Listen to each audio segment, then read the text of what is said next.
People didn't notice me at Maple Ridge Care.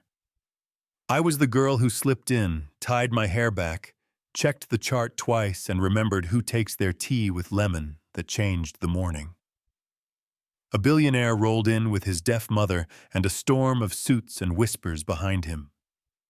I knelt to her level, let my hands speak first, signed hello and tea or apple juice, and watched fear unclench from her shoulders as a small, brave smile showed up, while her son Elliot Crane forgot his phone for the first time all day. He didn't say thank you, he just stared like he'd seen a magic trick, and was mad the magician wore scuffed sneakers. So yeah, that happened. And the next day he came back, and the day after that, saying he needed to evaluate operations while his eyes kept drifting to wherever I was standing, like gravity had changed, and nobody told him. I'm not special. I just learned sign language the hard way at home, when my mom's words ran out before her life did. I left med school, held her hand through the quiet hours, told her, I love you with my fingers, until that was the only way left. So when Ruth Crane flinched at a shouted hello, I did the thing I know. I made the room smaller and safer, and she met me there. Elliot.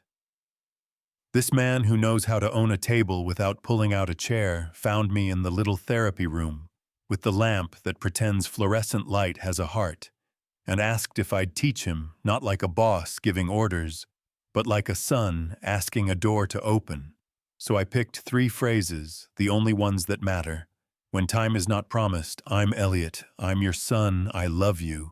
And he copied me stiff at first, fingers like boardroom decisions, until I loosened his wrist, and he tried again, voice catching on love as if the word itself was too heavy to lift. Alzheimer's plays dirty some mornings. Ruth knew him, some mornings she didn't. And the first time she looked him in the eye and asked, Who are you? He broke, not loudly, not theatrically. Just the kind of breaking that makes a person fold in on themselves like a letter. I put my hand on his shoulder and didn't offer a fix, because grief is not a leaky pipe. It's a weather system. You ride it or you drown.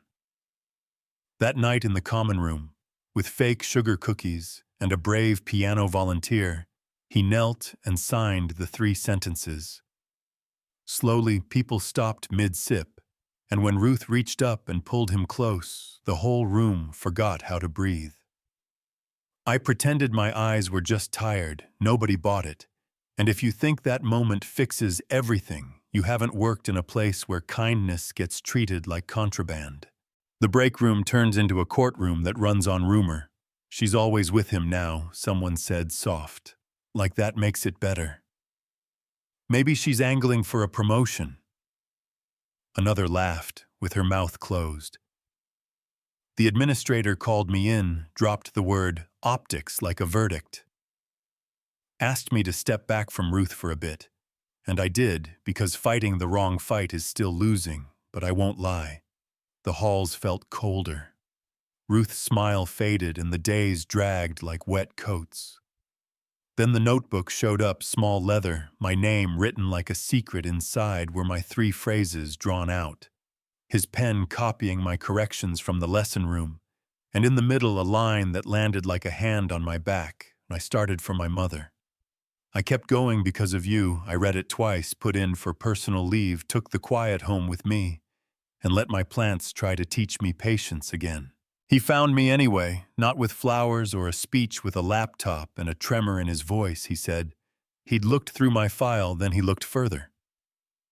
Which is billionaire for? I used the keys the world gave me, and I know that's complicated. He opened a grainy video from 3 years back, rain slamming, Route 17, a car on its side. A soaked young nurse bracing a stranger's neck while bystanders tried to help. In all the wrong ways I knew the posture. Before I knew the face, it was me. And the girl on the ground was his sister, the one who can still walk, because somebody blocked the crowd and held the line I had filed that night away, in the drawer of my body, marked ache, and moved on, and now it came back with headlights and sirens and a billionaire whispering, You kept my family whole before I knew your name. I went back to Maple Ridge on a Monday because first steps should land on fresh ground. The receptionist stood up so fast her chair rolled into the wall. Voices echoed down the hall. She's back. And when I reached Ruth's room, she studied my face like a sunrise and said, "You're the girl who makes me laugh." I didn't correct valid truth. I took her hand and the room felt right again. At staff appreciation, the kind of party with paper lanterns and cupcakes that try to look homemade, Elliot took the little stage and said, he used to think silence meant failure. Now he knows it can be a bridge. Then he walked to his mother and signed, "I love you, Mom." And Ruth's hands wobbled into, "I love you too," and you could hear 100 people forgive the world. A little you could also hear someone in the back mutter about favoritism, because some folks collect miracles like parking tickets and call them infractions, you know what I mean. After that, he didn't send roses, he sent a blueprint. A courtyard with benches engraved in English and in sign rosemary and lavender to tell the nervous system. It can stand down workshops where grandkids learn to say, "It hurts," and "I'm sorry." Without shouting, he asked me to help build it. And I said yes, because legacy doesn't always look like initials on a wing. Sometimes it looks like a place where nobody needs to raise their voice to be heard. The whispers didn't stop. Gossip rarely retires. The administrator tried optics again, and that's when Elliot slid me a manila folder for a new role, Director of Patient Experience and Communication, real budget, real time to teach staff and families. And before you ask, I told him straight, "I'm not a ladder for you to feel like a better man. I won't be a trophy for your growth arc. I do this work because it's mine." And he said, "Good, hold me to it." So I did, and I do. The twist, if you need a neat label, is not that a CEO fell for a nurse. It's that the nurse he fell for had already saved the person he loves, had already been the stranger who stood in the rain and said, "Don't move her neck, wait for the medics, breathe." And maybe that's why this never felt like a fairy tale. It felt like a circle closing, not a ladder climbing. And yes, we get coffee, yes. We sit under the red maple, where the word remember is carved twice on the bench, once for eyes and once for hands. And some days we talk about boardrooms and budgets. Other days we practice the 3 signs like prayer beads. I'm Elliot, I'm your son, I love you. And on the days Ruth forgets me, she still remembers laughter, and I take that as gospel. Do I know how it ends? No. Maybe one day there's a ring. Maybe there's a press release. Maybe there's a comment section that tries to turn tenderness into a trial. But I know what winning looks like for me.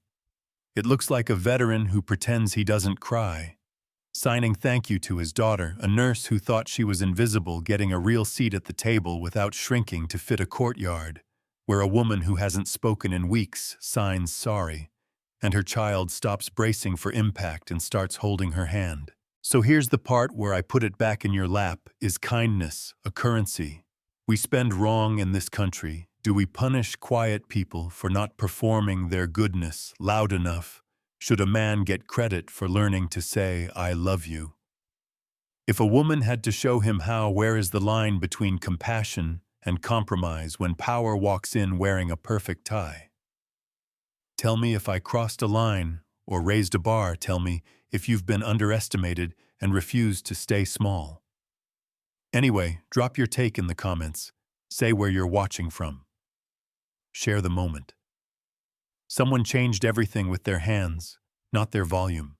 And if this made you feel something, hit subscribe. Tap like send it to the one person you wish you could speak to without words. I'll be in the courtyard. Bring your hands. We'll start with hello.